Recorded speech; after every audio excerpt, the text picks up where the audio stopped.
Destination Nightmare, the B-Movie Podcast.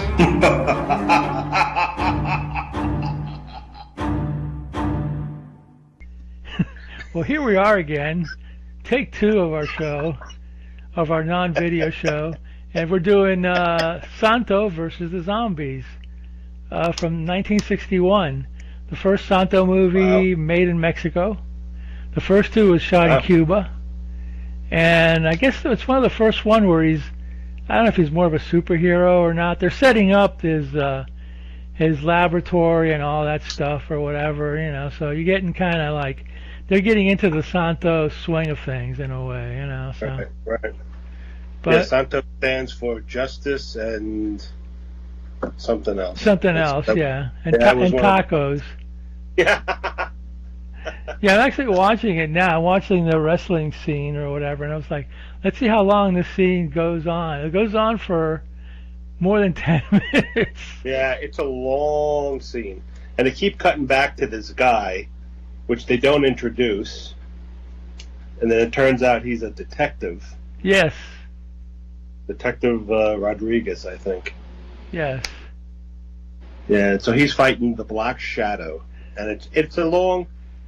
Well, I guess if you're a Santo fan, you're also a wrestling fan, so that part of the movie is not going to really bore you. Right. I mean, you know, you came in to watch some fighting, and you get about 10 minutes of it, you know. So, yeah. And then it cuts to plot, which is like Lorena Velasquez or Gloria Rutherford. Yes. Her dad went. It was in Haiti. Writing on doing a book on zombies, and they can't find him. Yes, he's missing, and so you know they bring in the detectives Rodriguez and Savage, and Detective Savage is pulling his fiancée around with him for some reason. Oh yeah, she's the one with the beauty mark on her. Yeah, at first I thought she was Indian. Me too. And then I'm like, oh no, it's off-center. Oh, it's just the beauty mark. Yeah, me too. I thought it was like, oh, there's an Indian from India here. Oh, no, it's a beauty mark. So okay. So they go to Professor Rutherford's house and they meet her blind uncle, who's the brother of the missing doctor, who got blinded in a mine shaft. Some kind of mine shaft disaster, and he has a faithful sidekick. And, not named Santo. No, and they're like, oh no, don't tell them we're detectives. Just let them know we're medical students. And she's like, oh, okay, you know. So they're looking at papers and let's see here, looking for information and stuff. And then it cuts to the scene where you see the 3 guys sitting in the car, and they all look over at like once. At the jewelry store, so they go in. Oh yeah. They're like the Three Stooges or something. Yeah, right. The 3 Stooges. That's what I wrote down. 3 Stooges. So they rob the jewelry store, and they have like these.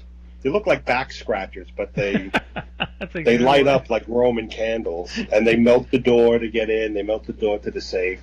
Then the guard tries to shoot them. Shoots one in the head, and nothing happens. And then the cops come. Or I think it was the security guys who run the alarm company. They come and they're trying to shoot the zombies. We don't know they're zombies. You know they're zombies yet. They're just like weird. And they're like walking in unison. They are. I just watched that now. They're walking in unison. Yeah, they're like da da da da da da. You know, yeah, right. So. Yeah, they break into the safe with their gadget, right? They use their gadget. The back scratcher. They're all the all-purpose electric back scratchers. The all-purpose electric back scratcher. Yeah. It's shooting fire actually. It burns the safe. Yeah. So then they escape, and then they're at the police station talking about it, and then they take jewels, right? It's a jewel robbery. Yeah, they steal jewels. So then the chief sends one of the detective with his girlfriend, Detective Savage, sends him to investigate, And then the other guy, Detective Rodriguez, he goes with Gloria. And they also tell the detective that they shot them, but the bullets just Yes. they just bounce off him or whatever. Didn't even do anything to him. Right. And then the other detective with what is it? Lorena Velasquez. Lorena Velasquez, yeah. We watched her movies before, The Ship of Monsters. Yeah. So they go and they're going back to the house to do more investigation. So then the guy, the police chief, he calls Santo. You see this giant weird antenna, and then it goes to you see in Santo's lair. In his lab, he's got his same giant antenna, and he's talking to. Oh, and he's got that TV. He's got like a the TV thing. He's talking to the police chief, and then the hooded. Then it switches to the lair of the evil guy who's wearing the black hood. Yeah, he's underground too. Santo's in his little laboratory, which Santo's laboratory got more elaborate as the movies. As the movies continue. Yeah. So he's able to listen in on Santo and the police chief. So then the zombies come. They deliver the loot, and switches. Then Rodriguez takes Lorena to the another wrestling match, and they watch. It's a tag team wrestling match. And that goes for about 20 minutes. And you see Rodriguez and Lorena watching. At first, she's like, "What are we doing here?" And he's like, "Oh, we're gonna have Santos help him." She says, "But he's a wrestler." "Oh, but he's more than just a wrestler, So then it switches to a nightclub, and there's a dance number, and you see guys with Caribbean music. Are they in Haiti at this point? Or I don't know if they're in Haiti. I think it's a club, a Haiti-themed club in Mexico. Okay. So then you see the head guy there, and he's watching the dancer, and he's getting all these salacious looks and such. Because these Haitian guys are smoking some serious tobaccos too. Yeah, giant cigars. Well, they bang on the bongo drums. Yeah. After the dance number, the detective and his girlfriend come in, and they question the guy for some information about the jewel heist, and he gets all nervous and whatever, and he said, "Well, I don't have any information. I don't know anything." So then you see the guy, the hooded guy. He sends off zombies to an orphanage to collect more specimens to do his dirty work. And these zombies, they wear these belts around them that have the silver belts, and they have some kind of controllers on them. So then, and somehow Santo is able to pick up the evil guy's signals. So then, when the zombies get in the orphanage and they start a fire and they're trying to collect the kids, and suddenly Santo goes there and he's fighting the zombies, and he knocks them out, and then they go outside, and then the police guy, the police get wind of it, and they're going out to the orphanage too to get in on the action or whatever. And Santo has to get into a fight with them, knocks them outside, and then they end up knocking him out and taking off. And then the police show up, and Yeah, the police show up, so they get in the car and they drive away. And Santos finds one of those electric back scratchers. Yeah.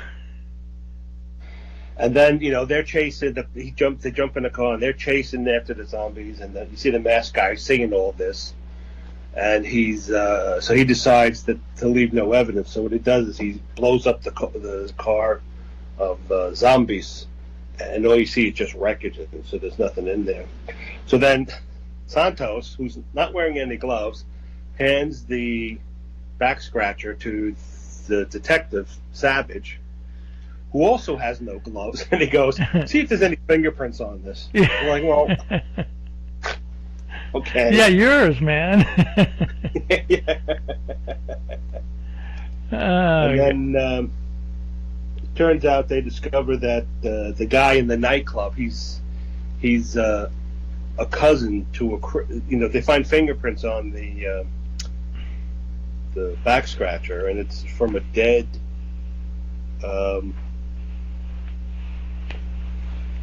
criminal. And the dead criminal is also the cousin of the guy who runs the nightclub. Oh. So the cops go there, and they find the nightclub guy hung in his office. Yeah, you just see his feet dangling down. Yeah, you see his feet hanging. So they killed him to hide any kind of information. And you're not sure how he's connected or if he's connected. They just decided to kill him. And then I guess Santo goes back to the police station or whatever, and they start investigating some more. And then let's see what happens here. What happens next? Is that when the and then what? Another match or something like that comes out after that? No. Then they start talking to the blind uncle. Yeah. And you're wondering what the hell's going on with him, because he just seems to be an incidental character in the movie, so. Yeah. And usually when there's an incidental character, he usually turns out to be the bad guy or the villain. Usually, not always, but. Yeah. And then the whatchamacallit, the zombies show up at, not Lorena Velasquez, but the other woman's house. The one with the dot on her head. Yeah. They show up at her house and they attack. And then Santo apparently was in the other room. Yes, he leaps in and he fights the zombies, and then he kind of defeats them. So they fiddled with their belts and they disappear. And so the masked guys I've had it with this crap or whatever. We gotta. Yeah. And then they send another batch of zombies, including this goofy-looking old guy. It's like right. Everybody's young except for this old dude or whatever. So yeah. Well, that turns out to be. Well, we won't tell it to the end. We don't want to surprise. We don't want to give them a spoiler alert, but anyway. Okay. Because I know everybody's like on pins and needles, waiting for Yes. Waiting for the answer to this mystery. So then they see the masked guy sees that Santos has a upcoming match tonight. So they go in. He sends zombies. He sends the guy to capture the wrestler.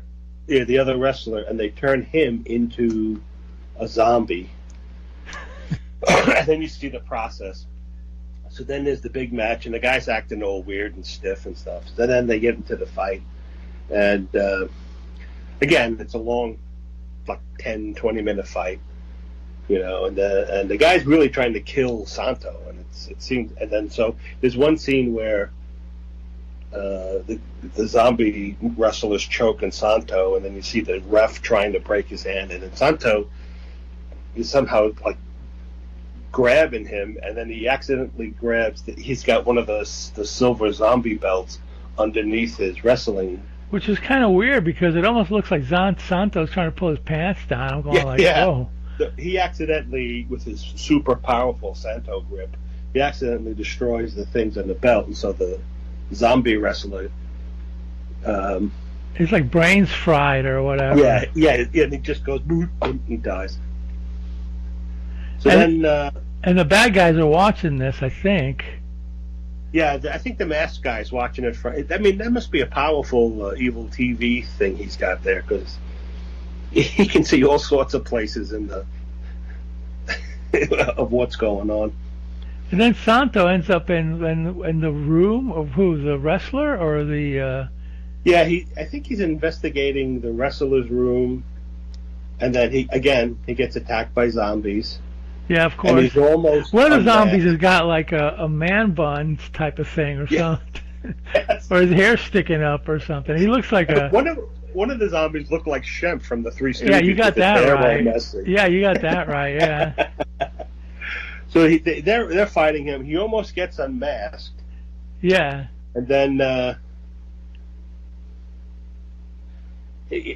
he defeats the zombies. He kicks one of them, and one of them like blows up or something. Yeah. And then the other zombie knocks him out, and takes his buddy with him, and they escape or whatever, you know. Yeah, and they escape through the window. Then it switches to Lorena. Yeah. She finds a letter that is in code. Yeah. So she calls the police chief and says, "We'll bring the letter down." So she gets in her car. In the meantime, the masked guy is somehow watching her. Yeah, because he's watching everybody. He's got his eyes are everywhere. Yeah. He's got a super secret camera spy network. So she's driving to the police station. The zombies put a tree in the road, so when she stops and gets out, and the zombies attack her and capture her. And then you see somehow Santo drives up behind her after she's been captured. So he drives up and he goes, "Oh, there's her car." So he goes and he ends up at a house, I guess that's nearby, and you see him looking for like a secret panel. Yeah, right. He's going. And in the meantime, the daughter, Lorena, she's going to be zombified. Right. But she shows him that the old zombie guy, that's her dad. That's her. Yeah, he's the only old zombie.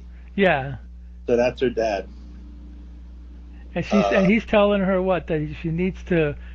He wants to know what the. He wants to know. He has her call her friends, right, and tell them to come over there or something like that. Yeah, to call the police guys to come over, and then he assembles his zombie horde. And Santo's still looking around. Now he's looking around behind the fireplace. Oh, behind the fireplace. That's where he finds. Yes, that's where he finds it. He finds it behind the fireplace. And then he goes downstairs and he sees two zombies like guarding an entrance. So he unscrews a battery, unscrews a flashlight, and throws a battery at them, which diffuses them. Oh, okay. And then he takes their belts off and throws them in behind, because there's like an iron door. Iron bars blocking the door. So he throws them in there and he gets in.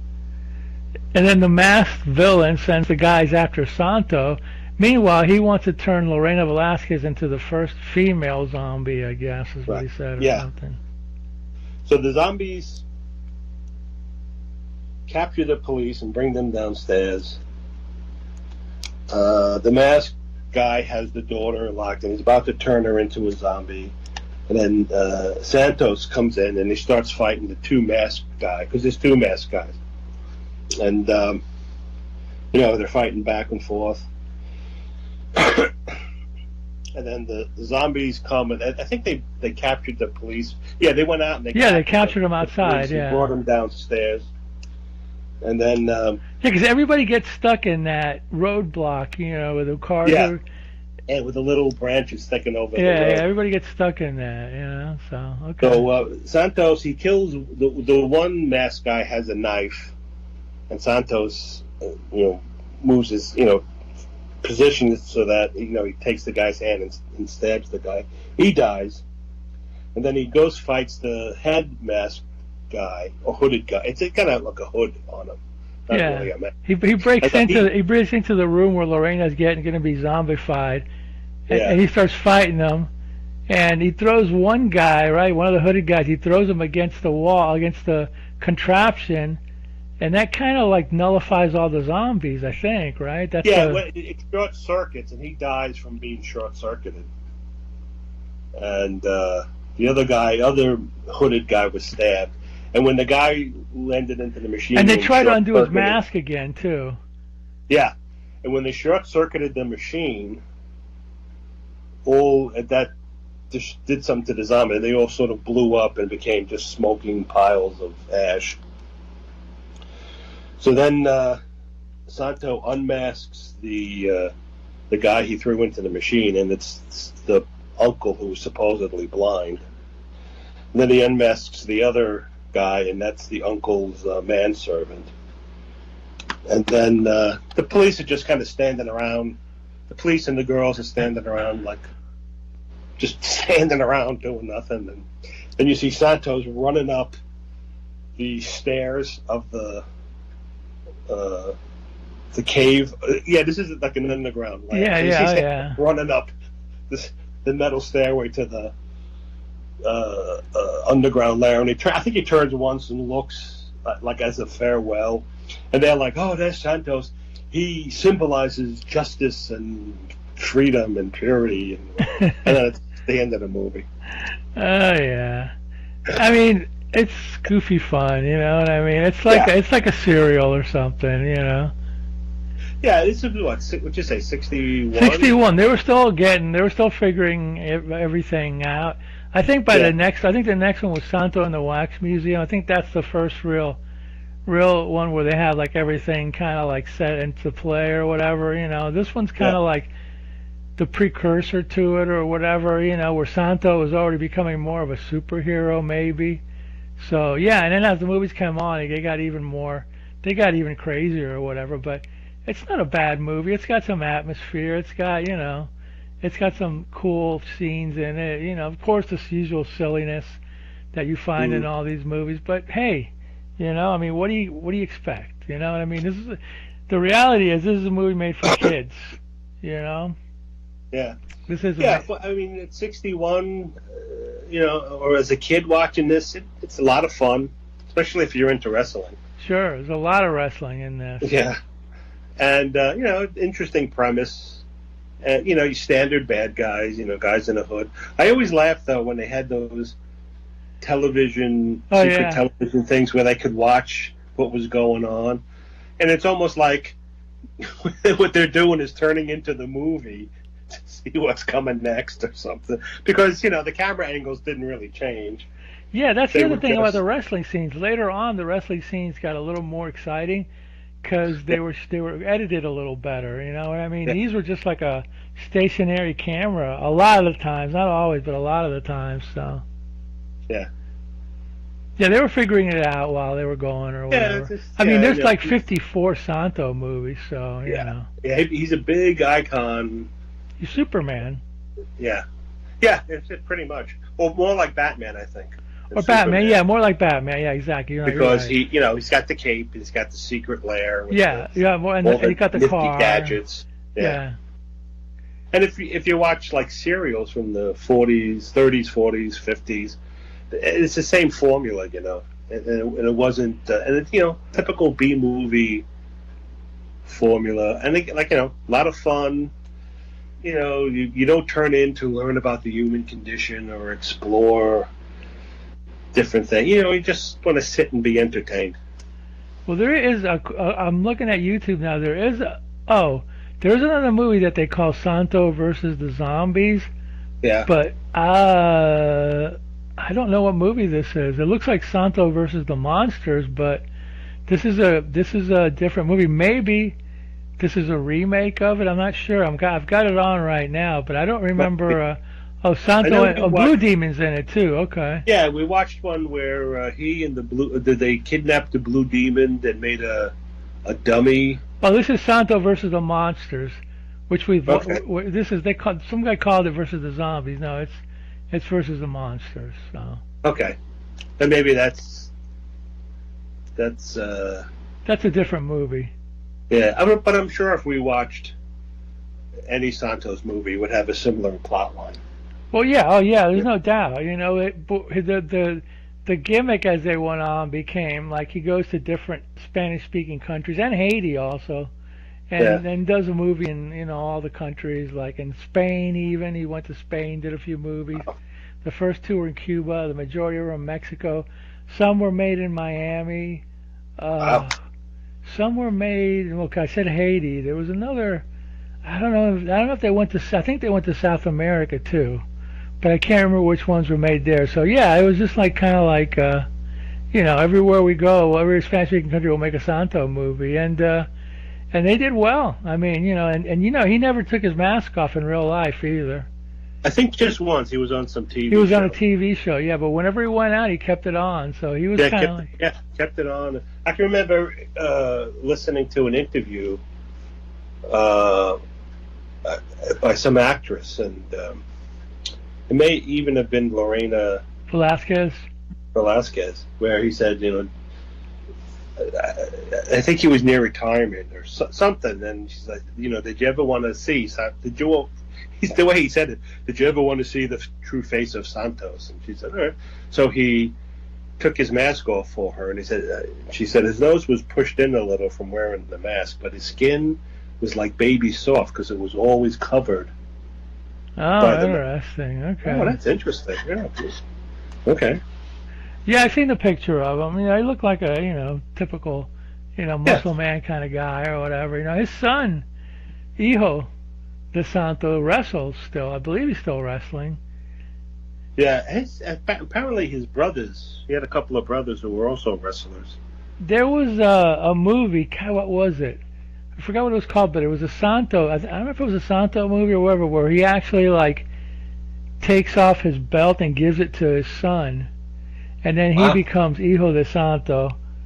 But his son at the beginning wasn't didn't look like his dad that much. He was a lot thinner. But now, if you look at him, he's got the barrel chest and. Yeah. But kind of a smallish guy, they're not. The screen makes them look big, but they're not real, big dudes or whatever. But some of them I think are. But yeah, Blue Demon, Junior, Hijo de Santo, and there was a ton of. And they did movies. There was one that they did. I think it was called Santo and Blue Demon in the Bermudas or something. And they had a bunch of wrestlers in it. It's like they just went out and got as many guys as they could, and it was like, okay, Bermuda. There's another country that they went to do movies in, So yeah, they did them all over the Caribbean and Mexico, South America, and then they went to Spain and did a few. So Cool. This whole genre really went on through, I guess, the early '80s maybe. Mm-hmm. There were other wrestlers too, like like the Blue Demon, and there's a couple. Yeah, there was Blue Demon, there was Mil Mascaras, Man of a Thousand Masks, there was Teneblas, Midnight, there was Hurricane Ramirez, and there was a few other ones too. I can't think of their names right now, but this kind of died in the early '80s. It kind of, I wouldn't say it died because they still made movies, I believe, but when Santo passed away or when he stopped making movies, it just wasn't the same anymore, because he was like the kingpin of all these movies or whatever, Plus they're so fun and goofy that I don't know, maybe people didn't take them seriously anymore, So, but I do like the black and white ones a lot. They have a feel to them that that old kind of old shadowy Universal feel to them or whatever. An unsophisticated charm to them where it's basically we're not doing cinema, we're just telling a story. It's almost like a comic book. Yeah, and that's part of the fun of these B movies. It's like, hey, we're telling a story. We're, even if we do some stuff that's cliched, we're still, putting stuff and we're just entertaining you. That's all we're worried about. We're not looking to redefine cinema or, express deep psychological concepts of being human or existence or whatever. Well, even if they may have had that, they were still just looking to tell a story. Yeah, they were just cranking them out, man. Mexico, at the same time as these Santos, they were doing the horror movies, the vampire movies. They were doing the wrestling women movies. They were doing even horror comedies. They were just cranking them out because they were very popular. And then AIP or whoever were dubbing them and bringing them to the U.S. and they would go on. I don't know how many. I do know that some of these played in Miami theatrically in Spanish theaters, but I'm thinking that a lot of them just went to TV. The dubbed one that just went straight to TV. Yeah, probably. Yeah. With a lot of other. K. Gordon Murray, I'm not sure if he was involved with Santo as much. I think he was involved with a couple of Santos, maybe the Wax Museum and the Vampire Women. I'm not sure how many more he was involved with, but he had them dubbed, and they did show on TV a lot back in the '70s and stuff like that. But then after that, they pretty much stayed in Spanish, and we were talking before, VCI, a company, is starting to dub them in English now. We were gonna do one of the dubbed ones, but then I just been very busy lately. Yeah. I forgot. Life has other plans. Yeah, it was like I just kind of, you reminded me we're doing a Santo. So I just quickly went to YouTube and said, okay, let's just do this, and then in the future we'll do one of the dubbed ones. But yeah, it was just, it's been crazy lately. But yeah. No, these are fun kids, shock theater, creature feature, some of them anyway, movies or whatever. Yeah, you would go, sometimes you'd go to a matinee on a Saturday. I'm sure Santo and the Wax Museum played at some Saturday. Remember in the summer? I don't know if you had them where you lived, but they used to have the summer fun club where every Wednesday for a quarter you'd go see a movie or two movies and cartoons. Yeah. And your mom would take you there so she would have some free time to, do whatever she had to do. So I'm sure they would play some of these. I mean, at least the English ones or whatever. So there was a movie theater about a block and a half or 2 blocks away. Big, nice movie theater in Brooklyn, the Sanders, and it had this beautiful, typical downstairs and in the balcony where there was smoking, and that's where people went to neck and make out, But the ceiling had these beautiful blue glass chandeliers hanging down, and then the sides they had like fake box seats as if it was an old-time movie theater, and a giant red velvet curtain that would, start the movie, would come up or would pull aside, and then the screen would come up, and man, that was great. We would go with the Saturday. Sometimes my brother would take me, and as I got older, I'd go myself. And I think at that time it was like 75 cents for a movie, and it was usually a double feature. That's where I saw Raquel Welch in, what was the movie? 1 Million Years BC and The Lost Continent.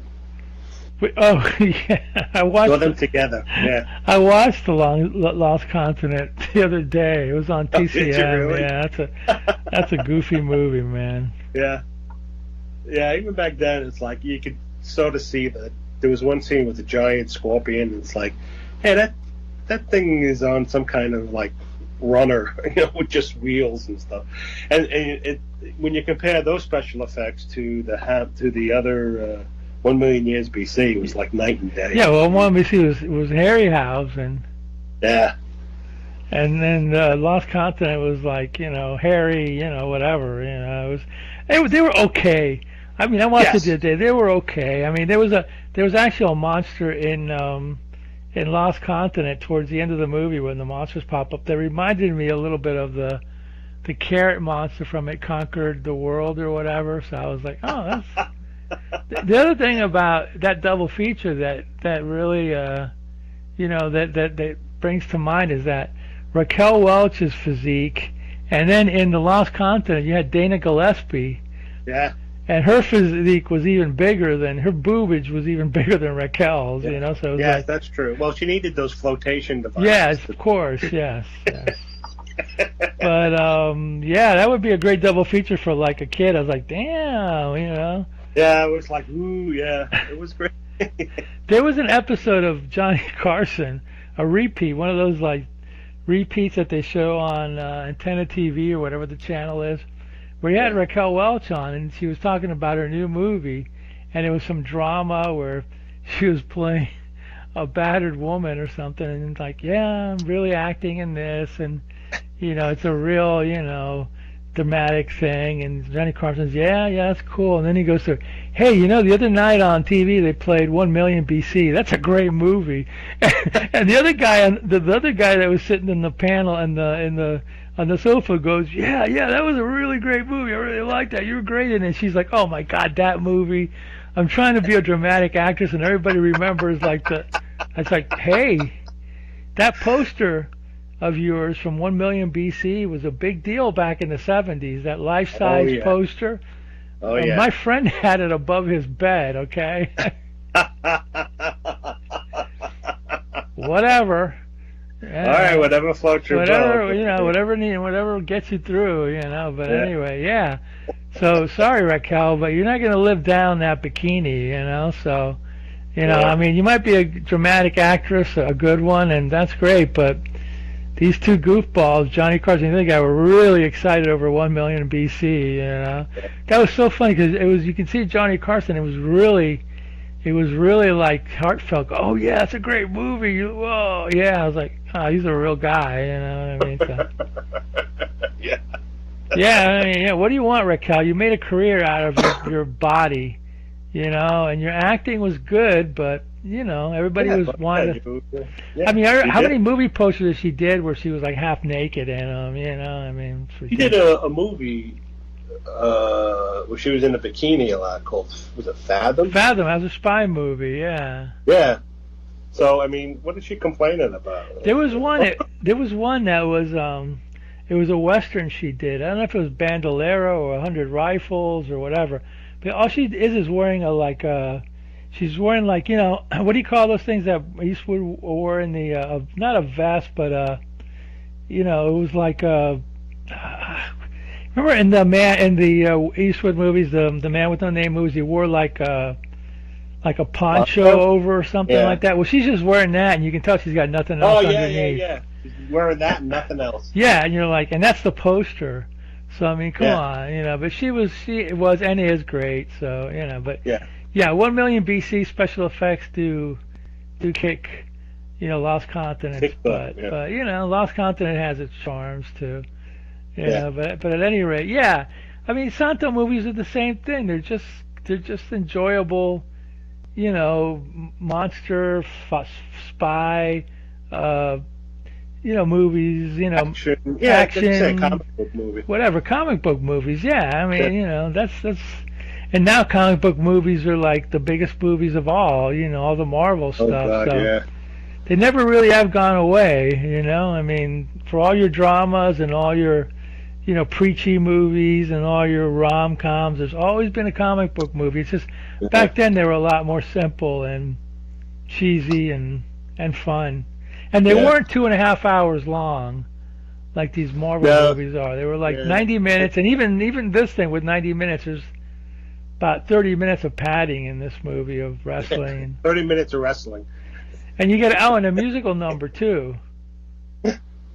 Remember? Yes, the music. Yeah, that's right. The music. That was the other thing these Santos did a lot. They had the musical number so the mom or whoever could enjoy a little bit of music, and the wrestling fans and the kids, and then the hot girls for the dads. You know, so they catered to the whole family. You know, but the whole luchador thing, man, that's a big deal. That's iconic. That's even in the U.S. It's a big deal. What was that goofy movie, Nacho Libre or something like that? Yeah, what's his name? Jack Black. Black, yeah. So I'm telling you, that stuff's like iconic here. So no, fun stuff. I love the Santos, but you know, next time we'll do something completely different. Okay. So anyway, yeah. So something. Something. You know. I don't know. We'll see. We'll figure it out. But anyway, so Santo versus the Zombies, pretty good. It's the first one. The first two were good, but this one is kind of like the one that kind of sets the pattern for future movies or whatever. Later movies. Yeah. So definitely worth checking out. Fun stuff from Mexico, and And we'll be back in a couple of weeks with you pick the next movie, Roddy. So I'll pick the next movie. We'll do something fun maybe that Super Stooges thing or something. Oh yeah, that's right. I sent you that. Yeah, somebody put that. I forget where I saw it, but it was on Facebook somewhere, and the guy was talking about it, and I'm looking at it and like, it looks interesting. Maybe something. Well, there was a series. I think. Okay, I'm not sure what the Super Stooges is, but I know there was a series. Europe. It was called the Three Fantastic Supermen, and of course, again, another comic book movie. There was these three goofballs dressed up in super outfits, and they fought crime. I'm not sure if Super Stooges is the same, and they just called it, but it's not that much different from what we just watched. You know what I mean? Okay. It's just like 70s. But I've never seen that one, so I would be interested in watching it. You know what I mean? Because what was it, Super Stooges and versus Wonder Women or something like that? Yeah, something like. Yeah, I don't remember. I just remember seeing the poster, and I think the guy also had a couple of stills from the movie. And I'm like, oh, this might be interesting. It sounds like an interesting movie. Yeah, because they did Europe. They did these movies. They did these superhero movies after Batman. There was one guy called Super Argo. Super Argo is interesting because it's almost like a Santo. It's almost like an Italian Santo kind of rip because he does wrestle. I believe he wrestled, but he wears a suit like a Batmanish suit. But he's he looks like a wrestler, and he's fighting robotic guys or whatever. So it is kind of like, you know, the Italians said, hey, let's this is real popular now. Let's make a copy of it or whatever. And they did two. They did two Super Argos. So, but if I remember correctly, the Fantastic Superman, the Super Stooges, didn't wear masks. I don't know. We'll watch it and find out. Yeah, we'll see. So, anyway, yeah, Santo versus Zombies is kind of a rare movie in a way. I know it's available now, but for a lot of years it was hard to find. So, I'm glad I finally saw it.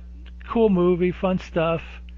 Yeah, so we'll be gone for a couple weeks, but in the meantime, we ask you to watch more B-movies. Super Argo is watching the mountain home of a master criminal where deep in the ancient dungeons an electronic brain controls an army of robots.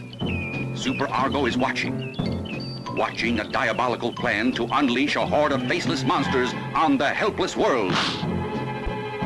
One man against the strongest, cruelest, most dangerous team of evildoers ever conceived by the brain of a power-mad mastermind.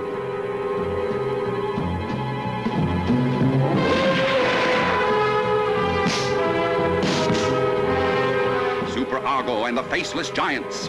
The eyes of Super Argo are watching, searching, asking, who is the mad scientist?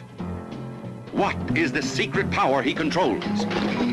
Can the strength of Super Argo overcome these mysterious creatures in their insane bid to rule the world? Super Argo and the Faceless Giants. The FBI, Scotland Yard, and Interpol are helpless. The police of the world admit defeat until Super Argo goes into action. Alone against a robot army. Can he escape the cruel tortures the Faceless Giants inflict on their innocent victims?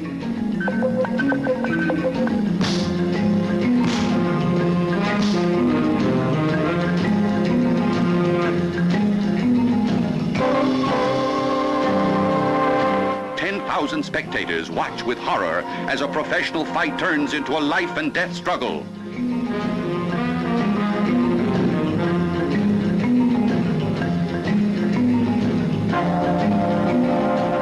Super Argo.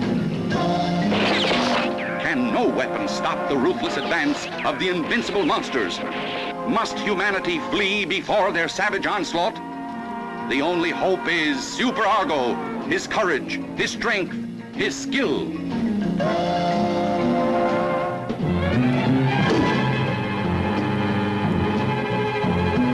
These are the faces of Super Argo's friends, but one is a friend of his faceless enemies.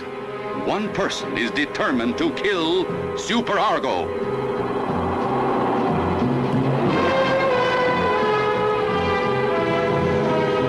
Who is the traitor? The answer lies in the action-packed, thrill-filled, spectacular adventures of Super Argo and the Faceless Giants.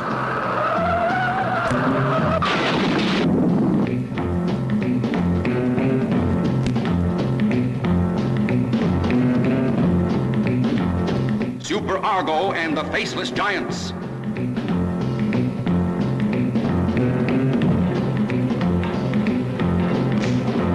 Don't miss Super Argo and the Faceless Giants.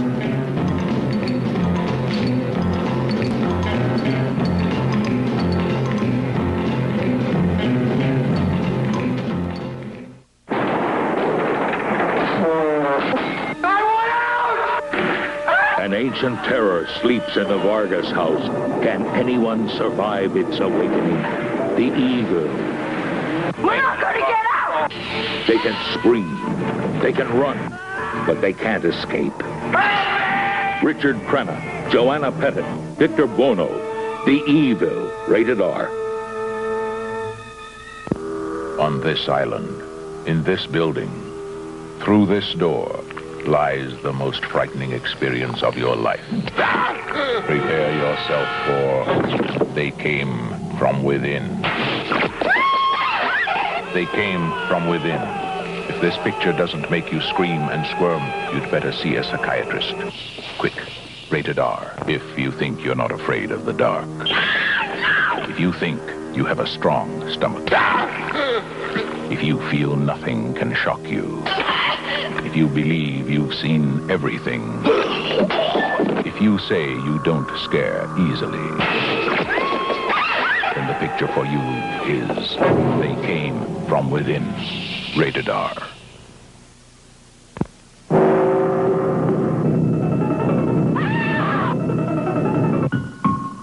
Let's scare Jessica to death. The screen has captured cold, deadly horror before, but this time it's all turned loose in your direction. Leave me! Will you be quiet? I'll hear you! Let's scare Jessica to death. No! From Paramount Pictures, rated GP. Beyond the door, the seeds of Satan have been planted. No doctor can possibly explain her pregnancy. Now the struggle must begin. For the demons of darkness have come to claim one of their own. Help me. Enter if you dare. Beyond the door, rated R.